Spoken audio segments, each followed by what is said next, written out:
بسم اللہ الرحمن الرحیم۔ یوٹیوب کے پیارے ناظرین، السلام علیکم ورحمۃ اللہ وبرکاتہ۔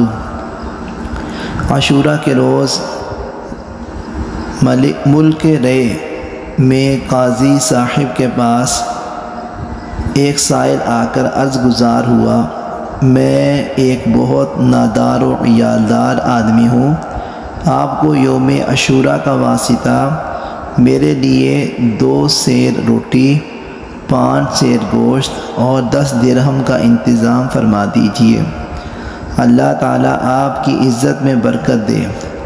قاضی صاحب نے کہا، ظہر کے بعد آنا۔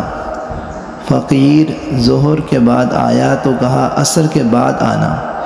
وہ عصر کے بعد پہنچا، تب بھی کچھ نہیں دیا، خالی ہاتھ ہی ترخا دیا۔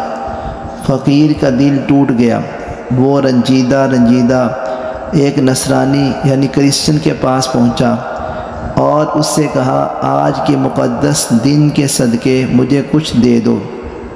اس نے پوچھا، آج کون سا دن ہے؟ جواب دیا، آج یوم عاشورہ ہے۔ یہ کہنے کے بعد عاشورہ کے کچھ فضائل بیان کیے۔ اس نے سن کر کہا، آپ نے بہت ہی عظمت والے دن کا واسطہ دیا، اپنی ضرورت بیان کیجیے۔ سائل نے اس سے بھی وہی ضرورت بیان کر دی۔ اس آدمی نے 10 بوری گندم، 100 سیر گوشت اور 20 درہم پیش کرتے ہوئے کہا، یہ آپ کے اہل و عیال کے لیے زندگی بھر ہر ماہ اس دن کی فضیلت و حرمت کے صدقے مقرر ہے۔ رات کو قاضی صاحب نے خواب دیکھا کہ کوئی کہہ رہا ہے، نظر اٹھا کر دیکھ۔ جب نظر اٹھائی تو 2 عالی شان محل نظر آئے، ایک چاندی اور سونے کی اینٹوں کا اور دوسرا سرخ یاقوت کا تھا۔ قاضی نے پوچھا، یہ دونوں محل کس کے ہیں؟ جواب ملا، اگر تم سائل کی ضرورت پوری کر دیتے تو یہ تمہیں ملتے، مگر چونکہ تم نے اسے دھکے کھلانے کے باوجود بھی کچھ نہ دیا، اس لیے اب یہ دونوں محل فلاں نصرانی یعنی کرسچن کے ہیں۔ قاضی صاحب بیدار ہوئے تو بہت پریشان تھے۔ صبح ہوئی تو نصرانی یعنی کرسچن کے پاس گئے اور اس سے دریافت کیا کہ کل تم نے کون سی نیکی کی ہے؟ اس نے جواب پوچھا، آپ کو کیسے علم ہوا؟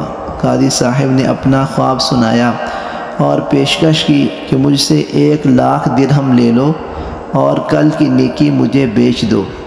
نصرانی نے کہا، میں روئے زمین کی ساری دولت لے کر بھی اسے فروخت نہیں کروں گا، رب العزت جل جلالہ کی رحمت و عنایت بہت خوب ہے، لیجئے میں مسلمان ہوتا ہوں۔ یہ کہہ کر اس نے پڑھا، اشہد ان لا الہ الا اللہ واشہد ان محمدًا عبدہ ورسولہ، یعنی میں گواہی دیتا ہوں اللہ عز و جل کے سوا کوئی عبادت کے لائق نہیں، اور گواہی دیتا ہوں محمد اس کے بندہ خاص اور اس کے رسول ہیں، صلی اللہ تعالی علیہ وآلہ وسلم۔